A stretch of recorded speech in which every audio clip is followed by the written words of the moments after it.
We are already aware of two principal determinants of money supply: high powered money and money multiplier.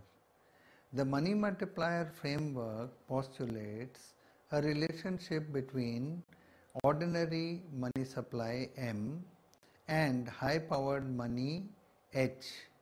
Here M is the ordinary money supply produced by Reserve Bank of India and the government, and is held by the public in the form of currency notes and coins CC as well as demand deposits DD, while high powered money is H, which is money produced by RBI and the government and is held by the public in the form of currency notes and by the banks in the form of reserves.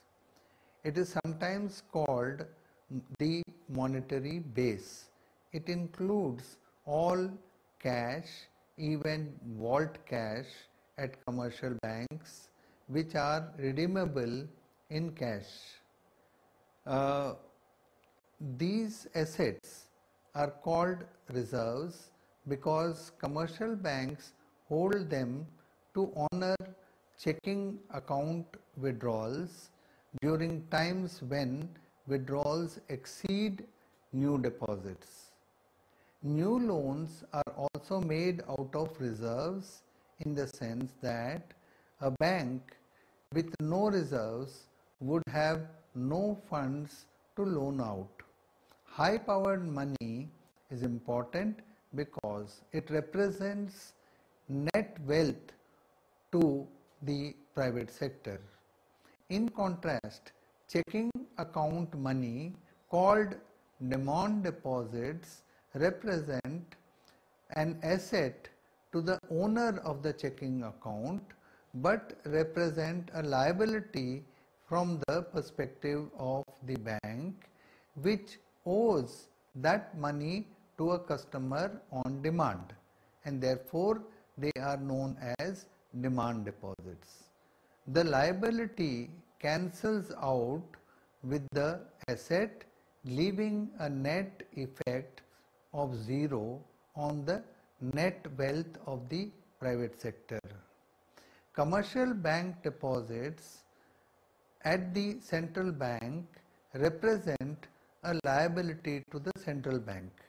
The concept of high powered money is important because the central bank directly controls the high powered money and exerts only indirect control over measures of money supply, which are influenced by willingness of commercial banks to make loans and reserves.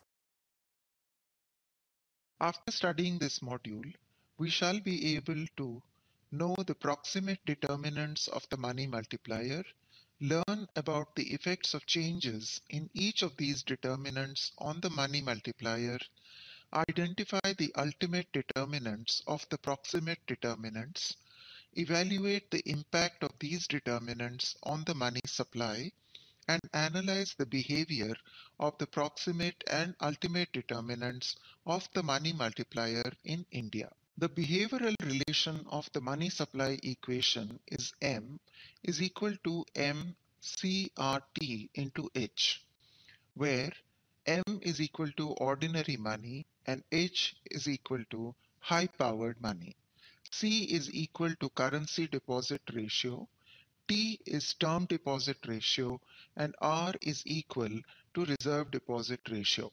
Here, the currency oblique demand deposit ratio C, time deposit oblique demand deposit ratio T are representative of the non-bank public's portfolio decisions and are their behavioral ratios, while the reserve ratio R, where R is equal to RR plus E, is largely determined by the central bank through the statutory cash reserve requirement RR and residually by the commercial bank's excess reserve ratio E, where E is equal to ER upon D.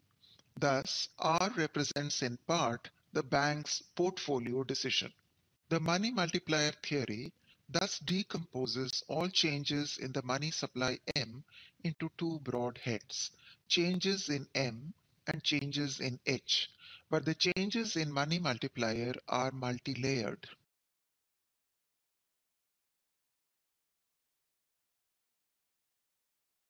The complex of forces affecting high-powered money H are the result of transactions of the RBI with the various sectors of the economy and the world at large in performance of its duties or its functions as the central bank.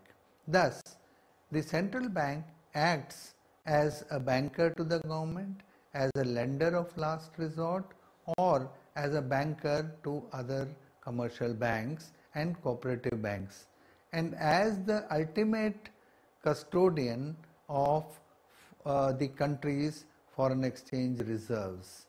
In addition, it also makes funds available to the commercial sector via the various development banks. The equation shows us that the proximate determinants of M and therefore of money supply are further affected by the ultimate determinants like several rates of interest, holdings of black money, spread of banking facilities, etc., which impinge on one or more of the asset ratios. Now, to predict the values of C, T, R, let us look at the empirical analysis of the three ratios. The empirical analysis can be conducted at two levels. A, at the macro level, where it is seen that CTR have been highly stable, implying that changes in CTR have gone in offsetting directions, giving it a long-run stability. Thus, most changes in money supply are attributed to changes in H. B, at an analytical level, the money supply equation can be used to explain the observed behavior and to predict future behavior on the basis of the observed behavior. We can also analyze the variables to be manipulated to bring about changes in money supply. Let us now analyze the effect of changes in CTR on the money multiplier. This can be calculated by differentiating the narrow money multiplier with respect to each of the three ratios CRT, yielding 1.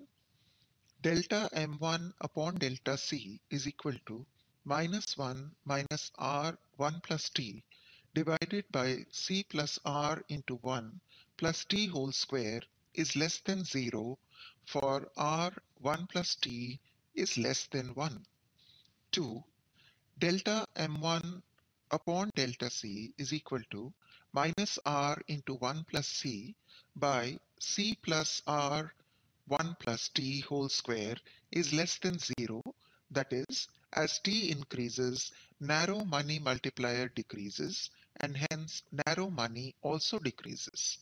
However, since M3 is equal to M1 plus TD, an increase in T would imply an increase in M3. Let us now analyze the effect of change in reserve deposit ratio on narrow multiplier. By differentiating the narrow multiplier, we get delta M1 by R equal to minus 1 plus T into 1 plus C by C plus R bracket 1 plus T whole square is less than 0. It can be seen that increases in R, T will unambiguously lower the value of M1, while increasing in C will lower M1 so long as R bracket 1 plus T is less than 1, representing the leakage of H into current C holdings or reserves. It is important to note that since the total reserve ratio R is equal to the statutory reserve ratio RR plus the excess reserve ratio E, a change in R could come about through changes in RR or E. It is possible for the impact of changes in RR to be picked up through an adjustment in H or M. If the impact of changes in RR are captured in M, it becomes behaviorally unstable. It may be better, therefore, to capture the changes in the statutory reserve ratio RR by adjusting the high-powered money H star, making it a policy manageable variable, and M star is equal to M upon H star, a behaviorally stable variable. Thus, in the adjusted H approach, the partial derivative of M with respect to R is effectively capturing the effect of changes in the excess reserves on the money multiplier. Let us now calculate the total effect on M of the expected change in each of the ratios C, R, and T. We need to estimate the partial effect of M on each of C, T, and R and add up. Differentiating M is equal to M bracket C, T, R totally, and taking discrete approximations, we get change in M equal to delta M by delta C into change C plus delta M by delta T into change T plus delta M by delta R into change R plus E, with E representing the residual consequent to taking discrete approximations. The three terms on the right-hand side represent the partial contribution to the change in M of the change in each of the ratios C, T, R. The sum of these terms constitute the explained portion of changes in M. We know the values of delta M by C, delta M by delta T, and delta M by delta R, and change in C, change in R, change in T are either observed or predicted. The relative contribution of each of the ratios to the changes in M can be found by dividing both sides of the equation by change in M to yield 1 is equal to delta M by delta C into change in C by change in M plus delta M by delta T into change in T by change in M plus delta M by delta R into change in R by change in M plus E by change in M. Till 1997, the central government could borrow any amount from the Reserve Bank of India. The state governments had a limit on their borrowing, but often ended up with unauthorized overdrafts. These were cleared by the state governments asking for increased plan assistance at the time of the budget from the central government. The central government would use their unlimited powers to borrow from the Reserve Bank of India to ultimately clear the overdrafts. However, the situation has changed post a historic agreement reached between Reserve Bank of India and Government of India in 1997.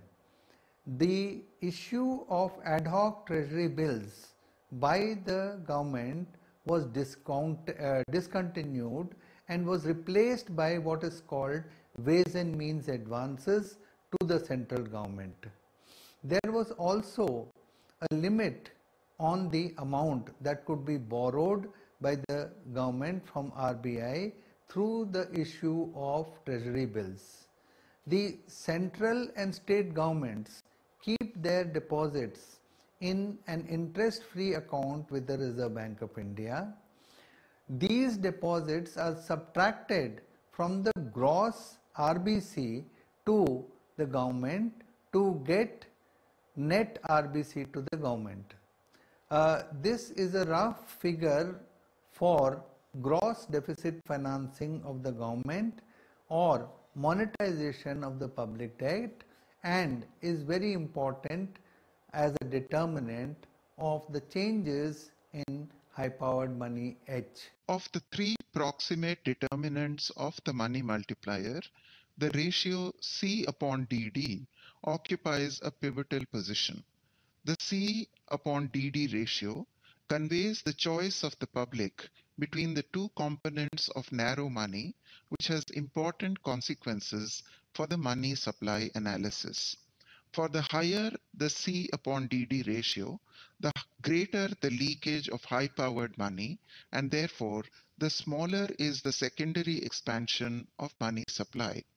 Both C upon DD and T upon DD thus constitute leakages from the money supply process.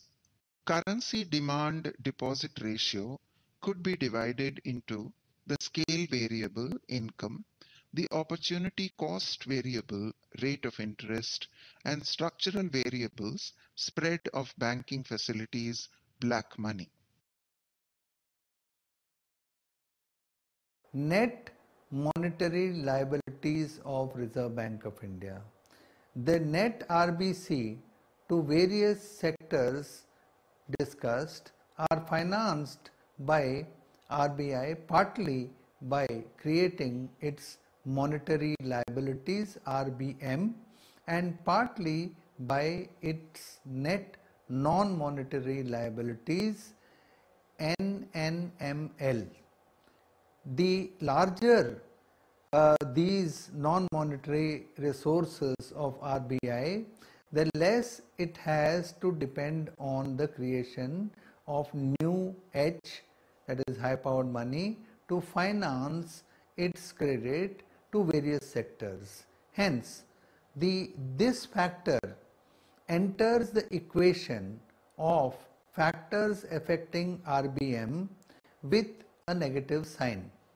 The net non-monetary liabilities of the Reserve Bank in this equation on the left hand side would be equal to non-monetary liabilities of the Reserve Bank minus other assets of the Reserve Bank. This is how we do the netting. The other assets of the RBI consist of premises, furniture, advances to certain scheduled commercial banks with respect to their investments abroad. The non-monetary liabilities consist of two heads. One is paid up capital of rupees 5 crores and reserves of rupees 150 crores. Thirdly, the contribution to the three national funds maintained by RBI consisting of the National Agricultural Credit Long-Term Operation Fund and the Stabilization Fund and the National Industrial Credit Fund maintained out of the annual incomes of RBI. Fourthly, the RBI Employees Pension Fund, Provident Fund and Cooperative Guarantee Fund. Fifthly, there is a balance under the Compulsory Deposit Scheme, which is CDS, and sixthly, there is a portion of India's quota subscription and some other payments which have been made to IMF, account number 17, which is profits of the RBI temporarily held. Scale variable income. The growth of income in a growing economy is primarily associated with monetization. Monetization is associated with a variety of changes like spread of banking facilities into unbanked areas, migration from rural to urban areas, changing sectoral composition of the economy, growth in literacy, better transportation and communication network, commercial and industrial development. Income acts as a proxy for most of these developments.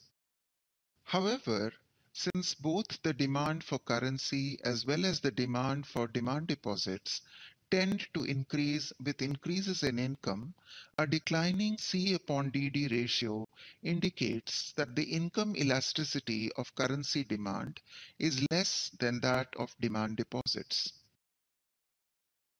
However, since both the demand for currency as well as the demand for demand deposits tend to increase with increases in income, a declining C upon DD ratio indicates that the income elasticity of currency demand is less than that of demand deposits. Structural variables. The spread of banking facilities amongst the population is likely to affect the C upon DD ratio, as it would enable the public to move out of currency into DD deposits and hence could be the cause of a decline in the C upon DD ratio. Another factor which could affect this ratio is black money holdings. In a period of high taxation, people have an incentive to evade taxes and hold them as currency. Apart from the C upon DD ratio, the T upon DD ratio is also affected by the decisions of the public. A rise in the T upon DD ratio would lower the value of the narrow money multiplier and raise that of the broad money multiplier. The cash reserve ratio is also one of the proximate determinants of money multiplier. The higher the reserve ratio and the less are the funds that the banks have to loan out. This leads to a lower creation of money and perhaps ultimately to a higher purchasing power of the money previously in use. Speaking formally, when the ratio is revised upwards, the expression of narrow and broad multiplier M1 and M3 decrease, leading to a lower multiple expansion of bank deposits on account of enhanced reserve ratio. However, to discuss the impact of H, which is the high powered money, on money supply, we should make the money multiplier invariant to changes in CRR and to adjust H to incorporate the effect of the reserve ratio changes. This makes the money multiplier an independently determined variable as far as the monetary authorities are concerned. We can now look at the key determinants or explanatory variables responsible for the behavior of the ratio. The choice of the public between the currency demand deposits and time deposit ratio is governed largely by considerations of liquidity, profitability in terms of higher interest income earned, and individual time preference in portfolio management. Scale variable income. Looking at real income as a scale variable, it has been observed that the income elasticity of demand for demand deposits is lower vis-à-vis demand for time deposits. Time deposits are a form of savings and not a medium of exchange. Therefore, as the level of savings increases with a rise in income, people hold more time deposits. Opportunity cost variable interest rate. The choice of the public in favor of time deposits is bound to be governed, however, largely by interest rate considerations. This is so because time deposits as saving instruments have to compete with other financial assets whose rate of return and riskiness becomes important and is hence picked up by the rate of the interest. The interest rates, which can be treated as opportunity cost variables, are rates of return on post office savings deposits, rates of return on ordinary and preference shares, rates of return on private company deposits of various maturities, along with the rates of interest on small saving schemes. The T upon DD ratio is a decreasing function of these opportunity cost variables. Structural variables. The spread of banking facilities would have no differential impact on the T upon DD ratio, as there would be growth in both demand and time deposits. Similarly, increase in tax rates would lead to holdings of black money, which are mostly held as cash, but may even be held in the form of fixed deposits in different banks under the account of different family members to escape detection. The reserve ratio of commercial banks is the one factor which is not directly affected by the behavioral choices of the public. It is an important decision that banks make in determining their portfolio composition in an effort to strike a balance between the considerations of liquidity, profitability, and safety.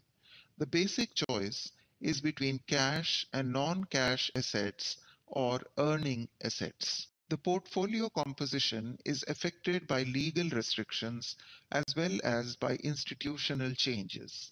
For example, nationalization, amalgamation, and liquidation of weak banks, strengthening of paid up capital requirements of banks, deposit insurance, supervision and inspection of banks by the RBI improve their internal health and strength, while the continuous availability of funds in the call money market and the presence of RBI as a lender of last resort improves the stability of the monetary system and lessens the need of banks to keep cash reserves.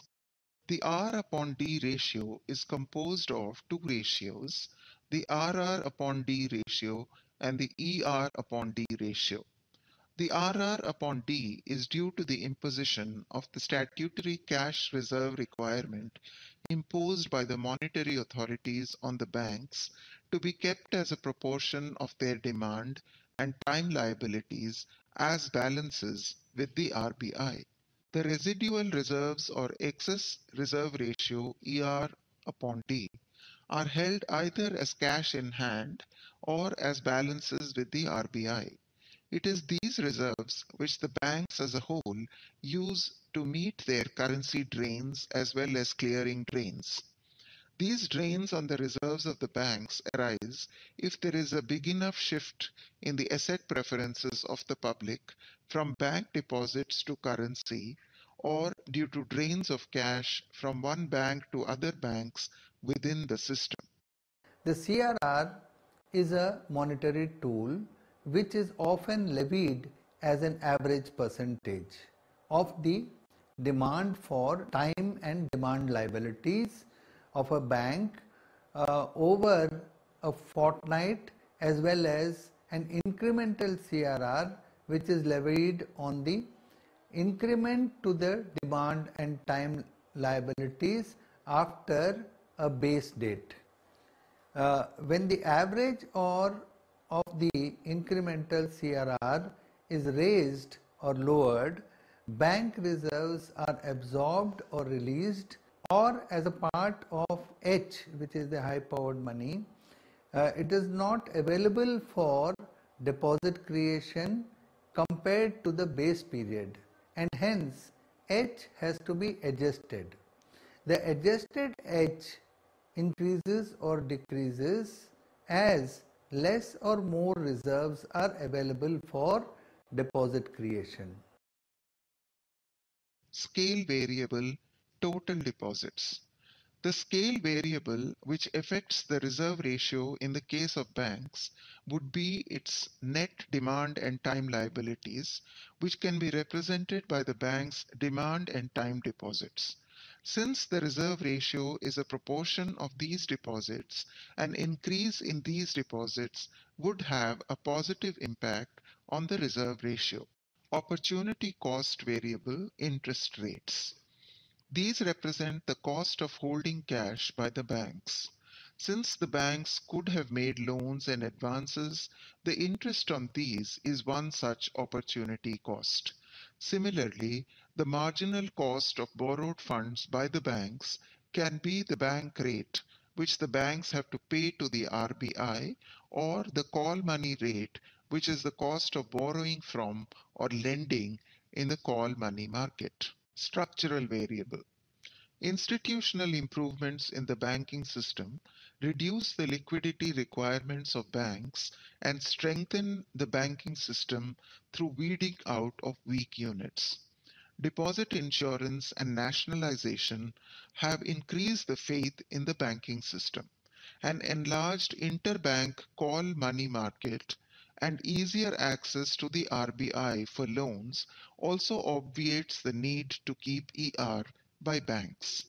Let us now analyze the response of money supply to the currency demand, time deposit, and reserve deposit ratios. The money stock is negatively related to the currency deposit ratio because a rise in C upon DD ratio brings about a shift from deposits to currency, and since deposits undergo multiple expansion while currency does not, the net result is contraction of the money multiplier and of the money stock. Initially, reserve ratio on time deposits were lower than those for demand deposits. Then, an increase in TD upon DD ratio raised the availability of free reserves, and the consequent enlargement of the volume of multiple deposit expansion led to monetary expansion. In the case of narrow money multiplier, an increase in TD upon DD ratio leads to monetary contraction. When TD upon DD ratio rises, the amount of bank reserves required to support time deposits increases. That is, smaller reserves are available to support demand deposits. This implies that the narrow money multiplier falls, leading to narrow money contraction. However, due to increase in the time deposits and increase in the broad money multiplier, there will be an increase in the broad money supply. Enhancement of the reserve ratio or a rise in banks' holding of excess reserves leaves less reserves free to support bank deposits, thereby leading to monetary contraction both in narrow as well as broad money.